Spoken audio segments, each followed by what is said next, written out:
Have you ever noticed that the very thing you believe will make an avoidant man run is sometimes the exact thing that makes him lower his defenses? It sounds backwards, but once you understand how avoidant attachment works, it begins to make sense. Many women spend endless time analyzing his behavior, wondering why he becomes distant after getting close.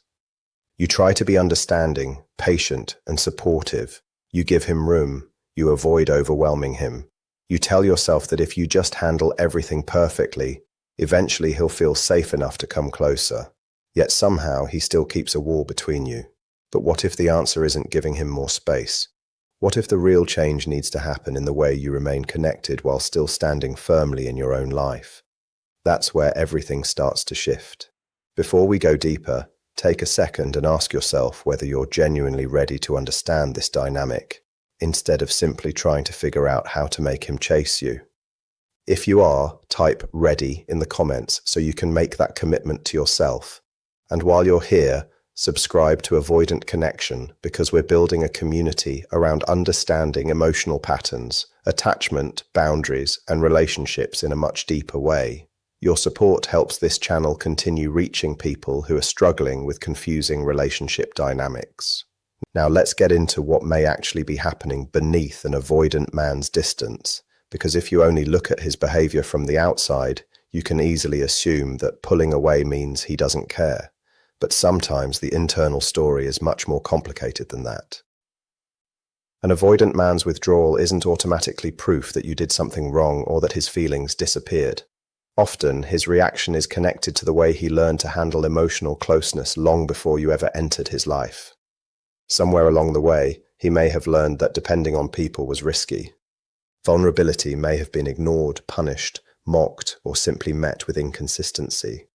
His emotional system adapted by becoming highly self-reliant. Instead of reaching towards someone when he needed comfort, he learned to handle everything alone. Instead of seeing intimacy as a source of security, he may have associated it with pressure, expectations, or losing control. So when a relationship begins becoming emotionally significant, those old defenses can suddenly activate. He may genuinely care about you while simultaneously feeling an overwhelming urge to create distance. That's the contradiction you need to understand before judging his behavior. Then you enter his life and suddenly there is someone who matters.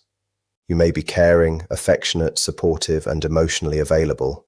On the surface, that should feel wonderful. But for someone who has spent years protecting himself from emotional dependence, real connection can feel threatening precisely because it matters so much. When he realizes that you could become important to him, another thought may quietly appear underneath the surface. What happens if I lose her? What happens if I need her and she disappoints me? What happens if I open up and eventually get hurt? Instead of moving closer to find reassurance, his instinct may be to create distance before the emotional risk becomes too high. In his mind, leaving first can feel safer than being left later. He isn't necessarily running from you as a person. Sometimes he's running from what intimacy awakens inside him. When an avoidant man pulls away, many women instinctively choose one of two extremes. Some become more persistent.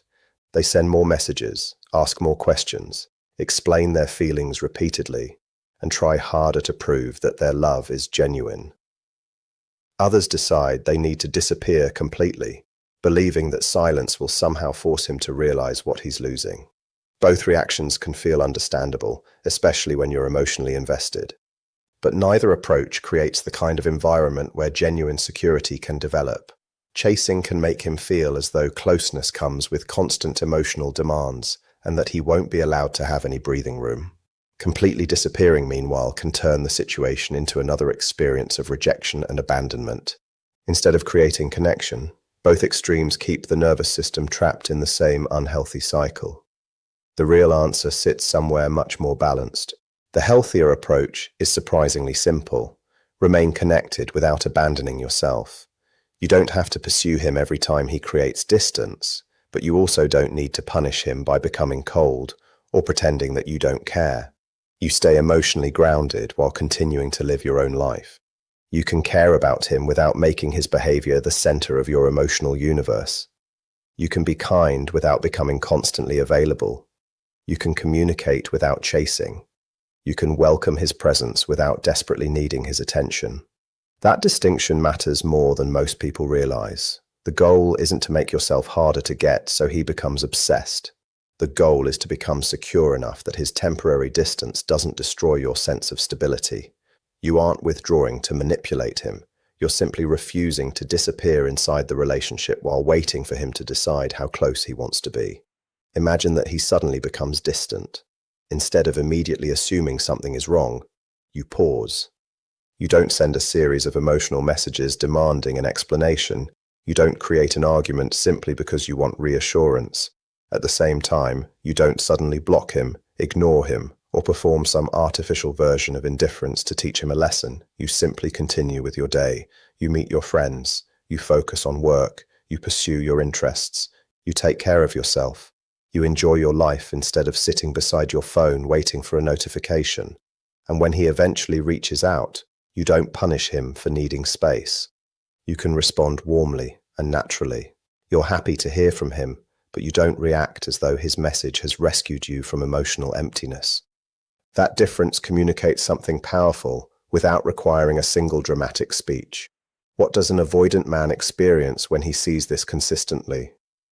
He begins to discover that intimacy doesn't automatically mean losing his independence. He can have personal space without the relationship instantly collapsing. He can take time to process his emotions without being punished for it. He can move at a pace that feels manageable without watching you completely fall apart every time he steps back. This can create something extremely important: emotional safety. Many people assume an avoidant person needs someone to convince him harder that love is safe. Usually, endless reassurance isn't what changes the pattern. Consistent experiences are far more powerful.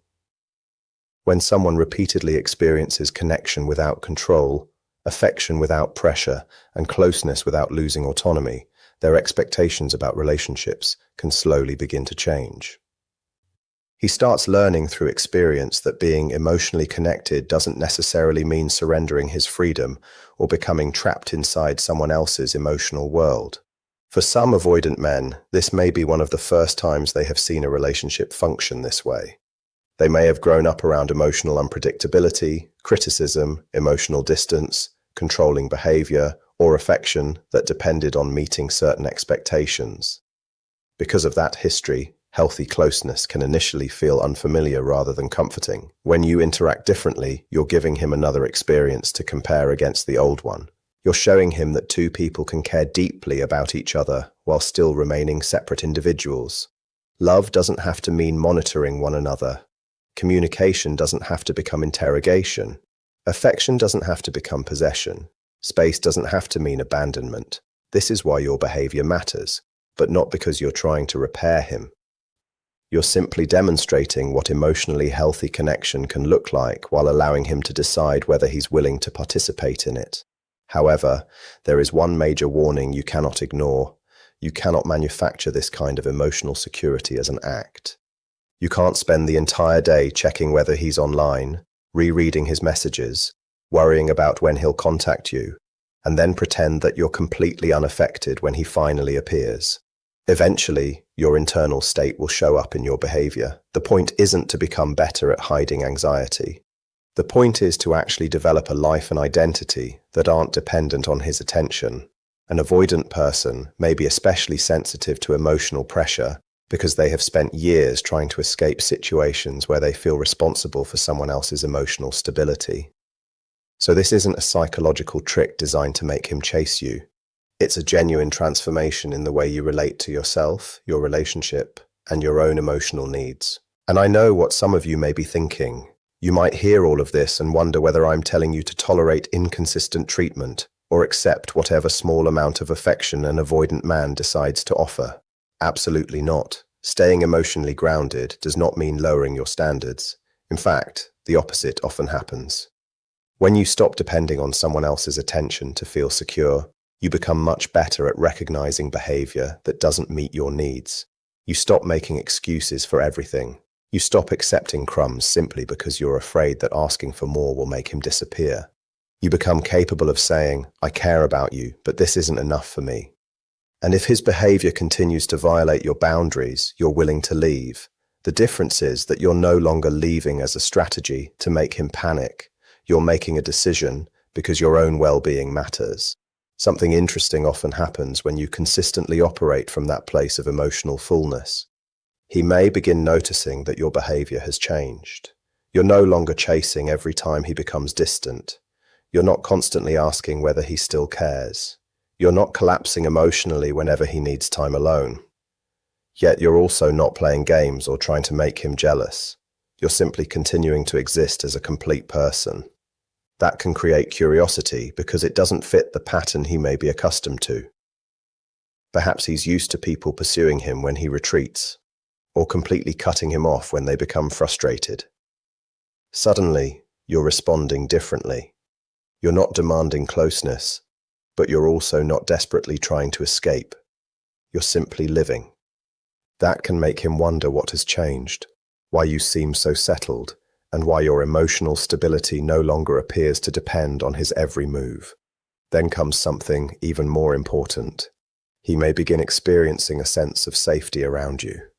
Instead of feeling that his need for independence automatically creates conflict, he discovers that you can remain steady. He doesn't have to manage your emotions every time he needs a little breathing room. He doesn't have to choose between complete independence and complete emotional surrender. There is another option. He can be himself while remaining connected to someone.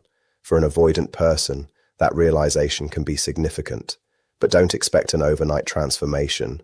Healthy attachment doesn't suddenly appear because you behaved perfectly for a few days. Genuine progress is usually subtle. He may start communicating more consistently. He may initiate conversations more often. He may make plans instead of leaving everything vague. He may slowly become more comfortable sharing thoughts or feelings he previously kept private. Small changes can be more meaningful than dramatic declarations. Don't confuse sudden intensity with genuine growth either. If an avoidant man suddenly becomes extremely affectionate the moment he thinks you're leaving, that doesn't automatically mean his attachment pattern has changed. Sometimes fear of losing someone can temporarily override avoidance. The real test comes later, when the emotional intensity settles down. Does he continue showing up? Does he keep communicating? Does he maintain effort when there is no immediate threat of losing you? Sustainable change usually looks much less dramatic. It happens through repeated choices rather than one emotional moment. He gradually learns to tolerate vulnerability, communicate discomfort, and remain connected when intimacy becomes uncomfortable.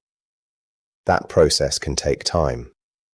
If he suddenly flips from emotionally distant to completely dependent overnight, you shouldn't automatically celebrate it as proof that everything has been healed. Real development tends to be slower, steadier, and visible through consistent behavior. But I want to make something extremely clear. This approach isn't guaranteed to transform every avoidant man into the partner you want. There are people who simply aren't ready for a healthy relationship. Some may recognize their patterns and genuinely work on them. Others may continue avoiding emotional responsibility for years. Your job isn't to spend your life waiting for potential to become reality. There is a major difference between someone who is cautious and someone who is fundamentally unavailable. A cautious person may move slowly, but you can still see movement. He may struggle with vulnerability, yet he makes an effort. He may need time, but he doesn't leave you permanently stuck in uncertainty.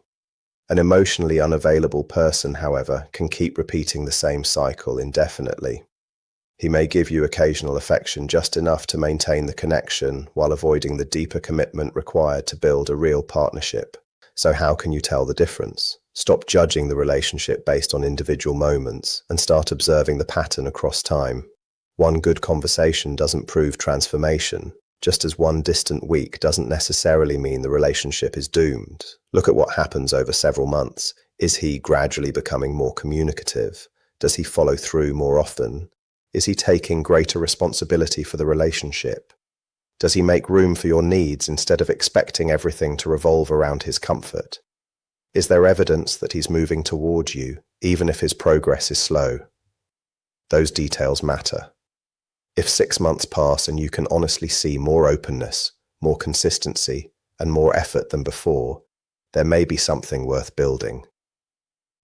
But if you're still having exactly the same painful conversations, receiving the same inconsistent treatment, and waiting for the same promises after a year, you need to stop asking only when he will change and start asking why you are continuing to accept the situation. This is also where your own attachment patterns deserve attention. Sometimes the reason an anxious person becomes so attached to an avoidant partner isn't simply because the chemistry is extraordinary.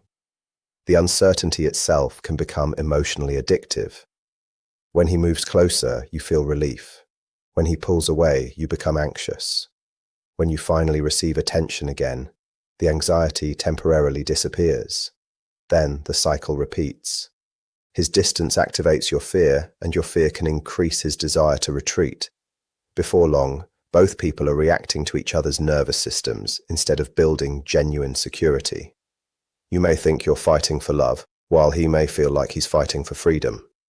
Neither person feels truly safe. That's why becoming emotionally full isn't only about learning how to respond to his avoidance. It's also about understanding why inconsistency has such a powerful hold over you in the first place. Ask yourself some uncomfortable but important questions. Why does emotional unavailability feel so familiar or attractive to you? Why do you find yourself willing to work incredibly hard for small amounts of reassurance? Why does his attention feel more valuable when you have to struggle to receive it? What are you hoping this relationship will prove about your worth? And what part of you believes that if you can finally make an emotionally distant person choose you, some deeper wound will finally disappear? These questions can reveal much more than another analysis of his text messages ever could. Because sometimes the relationship isn't only about him. It's also exposing something inside you that needs attention. Your healing begins when you stop making his behavior the measure of your value and start understanding the emotional pattern that keeps pulling you back into the same cycle. When you genuinely become more secure within yourself, something changes in the way you experience avoidant behavior. You may still notice it. You may still have compassion for the reasons behind it. You may understand that his fear of intimacy probably didn't begin with you. But understanding him no longer requires sacrificing yourself. You can recognize his wounds without volunteering to become responsible for healing them. You can care about his struggles without accepting treatment that consistently hurts you. You can give someone room without putting your entire life on pause. And you can love someone while still deciding that their current capacity isn't enough for the relationship you need. That's what emotional fullness really means. It isn't pretending you don't care. It isn't becoming cold. It isn't mastering some technique that makes an avoidant man chase you. It's reaching a place where you can love deeply without abandoning yourself in the process. And once you reach that point, your entire perspective on relationships begins to change. You're no longer asking, what can I do to make him finally choose me? You're asking, is this person actually capable of meeting me where I am? You're no longer studying every delayed response for clues about your worth. You're watching the overall pattern of his actions. You're no longer terrified that setting a boundary will make him disappear because you understand that someone who leaves simply because you have healthy needs was never offering the security you were searching for. You stop chasing potential and start evaluating reality. Maybe he grows with you, maybe he doesn't. Either way, you don't lose yourself trying to control the outcome. That is the real shift. The goal was never to become so perfectly behaved that an avoidant man finally stops running. The goal is to become so grounded that you no longer have to run after someone who refuses to walk toward you. You don't remain in a relationship that repeatedly leaves your emotional needs unmet. You don't keep telling yourself that if you become more loving, more patient, or more understanding, eventually he'll transform into the partner you've been hoping for. You recognize your value, and you make decisions that honor it. So what does it actually mean to stay emotionally full? It starts with having a life that belongs to you.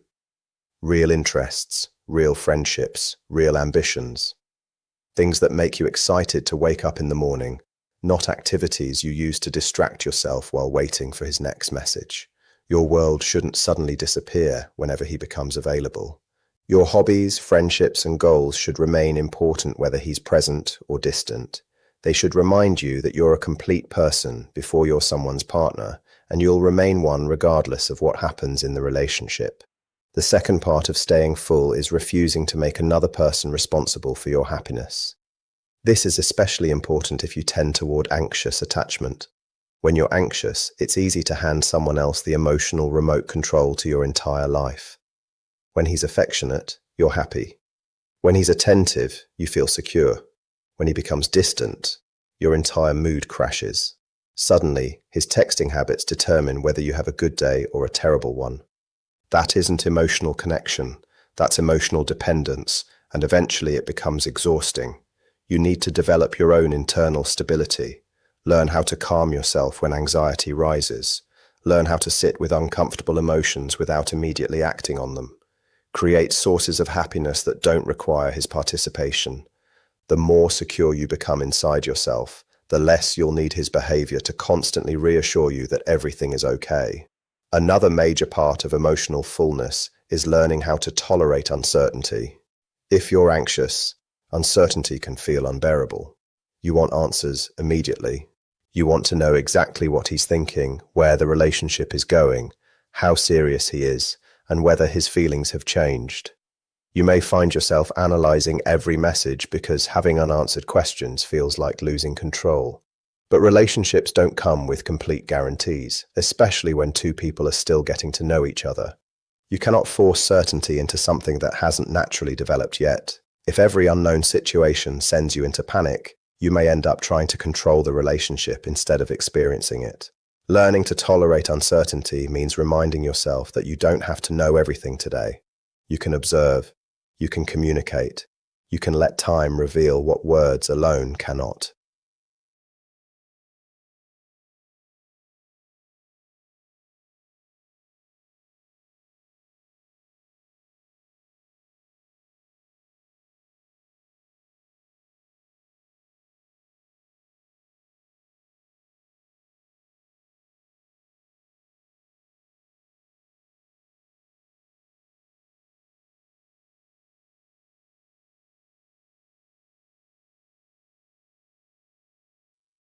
That's the kind of security that matters.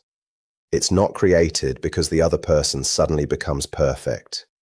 It's created because there is enough consistency for trust to develop.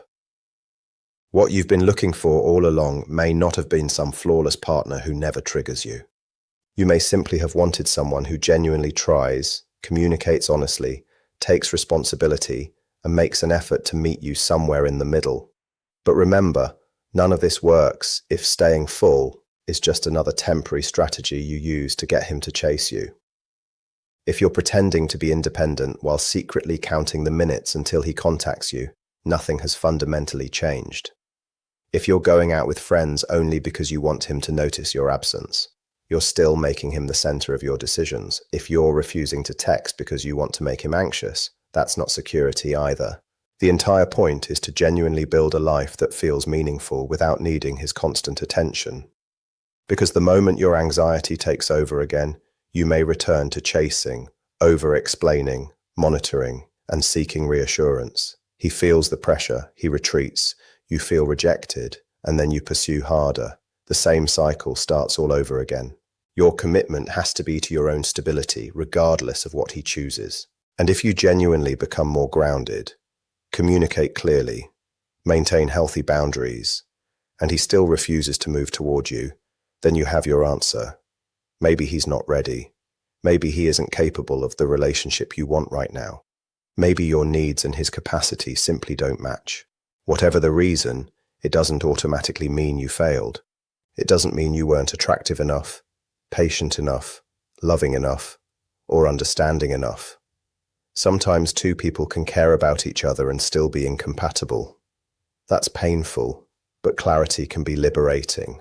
It allows you to stop waiting for a version of someone that may never arrive. It allows you to stop investing emotional energy into potential while ignoring reality. And most importantly, it creates space for someone who is actually capable of meeting you where you are, instead of requiring you to constantly shrink your needs to remain connected. So remember this, you are not asking for too much simply because you want genuine connection. Wanting consistency doesn't make you needy. Wanting communication doesn't make you demanding. Wanting emotional availability doesn't mean you're impossible to satisfy. You don't have to become smaller, quieter, colder, or less affectionate just to make yourself easier for someone to love. You don't need psychological games to make the right person value you. You need compatibility. You need someone whose capacity allows them to appreciate the warmth, honesty, and affection you're naturally capable of giving. Someone who doesn't interpret your closeness as a threat. Someone who doesn't constantly make you chase what should be mutual. Someone who is willing to move toward you instead of expecting you to spend your life moving toward them. Until that person arrives, keep building yourself. Create friendships that nourish you. Pursue goals that excite you. Develop interests that have nothing to do with romance. Learn how to calm your nervous system without needing someone else to rescue you from every uncomfortable emotion. Become someone whose life feels meaningful even when nobody is texting you. And most importantly, become the kind of partner you would genuinely want to have. Not perfect, not emotionally invulnerable, but grounded, honest, self-respecting, and capable of giving love without losing yourself. The right person won't require you to convince them of your value. You won't need to constantly prove that you're worth choosing. Your warmth will feel like something beautiful rather than something threatening. Your needs will have room to exist. And instead of wondering how to make someone finally move toward you, you'll be with someone who naturally wants to meet you halfway.